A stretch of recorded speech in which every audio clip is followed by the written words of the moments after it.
Il y avait le sauteur, Dwight Stone. Les gens, en tout cas les enfants qui étaient là, voire même des grandes personnes, se sont déplacés tout autour du sautoir pour le voir pratiquer. C'était une ambiance... Presque familiale en fait. Oui.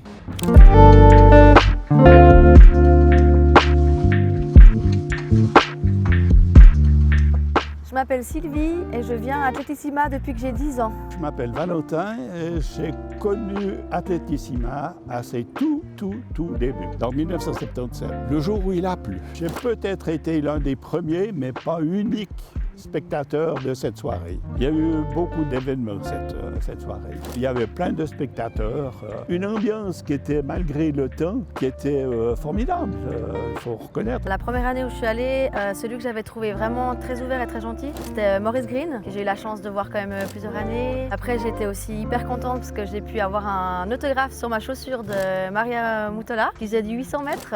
Et puis, vu que je faisais aussi de l'athlétisme et puis de l'endurance, pour moi, c'était vraiment une idole. Je suis monté quelques fois à la Pontaise et je crois que c'était la fois suivante avec Anita Protti. Je ne sais plus si je les ai vus à la télévision ou bien de visu. Quelque chose qui m'a toujours plu en fait. À Atletissima, c'est ce côté ambiance qui est quand même hyper familial, chaleureux. Ouais. Tout le monde encourage, même des athlètes qui ne connaissent pas finalement. Il y a vraiment engouement aussi et puis de tout âge.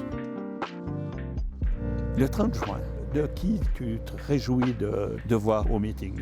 Je me réjouis de voir courir la coureuse hollandaise Femke Bol parce que je trouve qu'elle a une attitude qui est juste incroyable. Elle a l'air toujours décontractée quand on la voit courir. Je me réjouis de la voir en fait en vrai. Je me réjouis de voir l'équipe féminine du 4x100 mètres, entre autres.